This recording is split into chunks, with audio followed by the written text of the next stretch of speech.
Hi guys, Varun here from Fonearena, and here we have the most interesting device of the year, probably 2015. It was launched, but it's in India here in 2016. It's the Moto X Force, which probably can take a lot of beating and hammering too. So it has a shatter-proof or shatter shield technology on the display. So pretty excited about this device. Motorola has launched this in India recently in February, and the pricing is pretty steep. It's about 49,999 for the 32 gigabyte model, and the 64 gigabyte model we have here for an unboxing is priced at about 53,999. So that's the pricing for the Moto X Force, and so the main highlight of this device is the display itself. This is the review unit we have here from the company. So this is the retail package. So nothing much here except for the Motorola branding and the Force branding here. So let's actually open it up.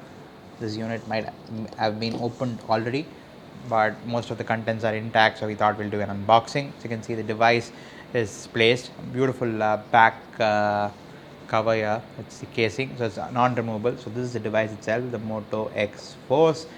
Beautiful Motorola branding on the back, and you have the dual tone flash and the 21 megapixel camera on the back. So let's actually put the phone aside for a second.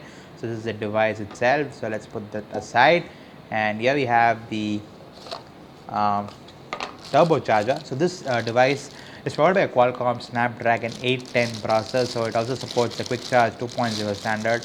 So let's actually take it out. So this is the same as the style. So the Moto style also comes with the similar turbo power charger. So wow, so it can take up to 12 volts at 2.5 amperes, or 5 volts at 2.85 amperes. So 12 volts at 2.15 and 5 volts at 2.85. So this charges the phone pretty quick. So you can get about 8 hours of charge, usage in about 15 minutes of charge.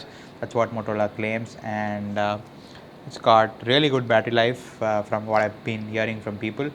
Better than even the Moto style. So I'm going to be really looking forward to trying it out. So this is a charger, so you can't actually remove the cable. So one way it's good, and one way it's bad too. So that's the charger you get in the box, and here's the kind of the readme in Hindi too, and you also have, I think, the safety and regulatory warnings and stuff like that. So speaking of the warranty, when actually Motorola announced the device in India, it actually announced 4 years of warranty for the display on this device, considering it has this special shatter shield display. You get 4 years of warranty on the display, which is kind of unheard of in the mobile phone industry. So that's how Motorola is confident about the display. We're going to be testing it out. So lots of booklets in English and Hindi. So one quick check. So you also have the SAR values, considering you guys ask it a lot. So this is the SAR rating. So for the head, it's about 1.38 watts per kilogram, and for the body, it's about 1.33 watts per kilogram, and it conforms to the Indian laws. Uh, so that's what the SAR tick says here. So this is also the readme. So you have the SIM card slot, takes in a nano SIM and the micro SD card.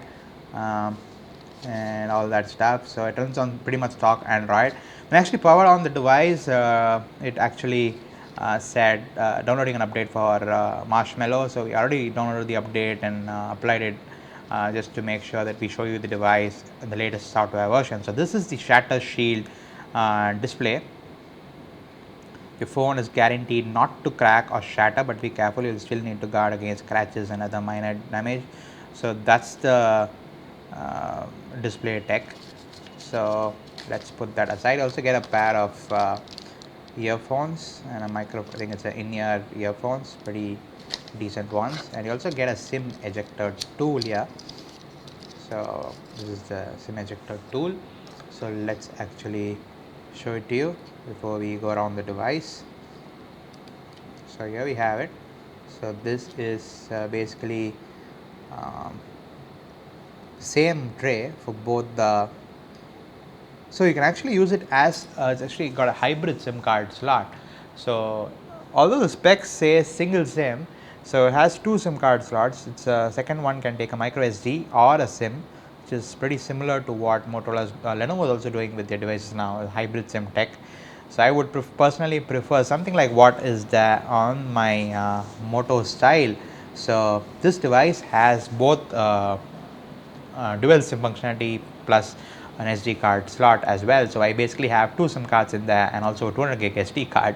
So I'm going to be missing that SD card feature if I use the Moto style and still want the dual SIM functionality, or I'll have to let go of the memory card. Already bought a 200 gig SD card, so don't want to let that go. Maybe I'll stick to a single SIM functionality. But then this is actually got a 64 gigs inside. The Moto style has only about 32 gigs. So yeah, so that's the stuff about the SIM card tray and the battery. So that's what you get in the box, nothing else here. So let's actually show you around the device. So on the front you have a 5.4-inch display, and as you can see, it's got the shutter shield technology. So on the front you also have what looks like a LED flash for the front facing camera, so you can even get your selfies in the dark. And the the earpiece. I also have two speakers on the bottom, and on the back, as I said, there's a 21 megapixel camera along with a dual tone flash and the Motorola branding. Back cover is sealed. You have another microphone here, and another microphone on the top right next to the camera. And on the right side you have the power lock switch, which has a nice touch to it, and also the volume rocker. And on the left you have nothing much here, it's just flush. The bottom you have the antenna bands and also the micro USB port, which supports quick charge 2.0 charging. And on the top you have the SIM card come memory card slot holder, and also 3.5mm audio jack for audio. And on the back, yeah, the feel is really nice. It has this nice water repellent coating, and device isn't too heavy. It's about 169 grams. Doesn't feel too bulky, so I think it's booted up. So let's actually walk you around the device itself. So as you can see, it's a 5.4-inch quad HD display, 2560 by 1440 pixels, 540 ppi. It's an AMOLED display. So let's actually open it up. So as you can see, it's pretty much stock Android. And let's go into the settings and go into the about screen. It says Android Moto X Force Android version 6.0. Just got an update. And let's actually go back to the storage. It has 64 gigs on the specs, but how much do you actually get? So let's take that check that out here. So you have about 53.18 gigs accessible out of the 64, which is pretty cool. And the battery, okay, so it says about 5 hours left. I think it's going to last a day with heavy usage as well. It has a 3780 mAh battery on the inside, which is pretty massive. And I think it's almost on the line of the Moto X Play, which also has a similar, I think it's 3760 or 3780, can't really remember that, but it's a pretty massive battery on the inside. And the beauty is the quick charging feature, so you can actually charge it really quick. And it has, as I told you before, it's powered by Qualcomm Snapdragon 810 processor, 3 gigs of RAM and 64 gigs of storage on board. And that's pretty much it. So running on latest update of Android Marshmallow, and also Motorola is known to give updates pretty quick. So we are mostly excited about the display on this device, considering it's something cool. So we'll be trying to figure out how it actually differs from other displays out there. So that's about it. So this does support 3G and 4G networks pretty much all over India. So band 3, band 40 are supported out of the box. And that's the Moto X Force. Quick unboxing and first look at the device. Thanks for watching. See you in the next video.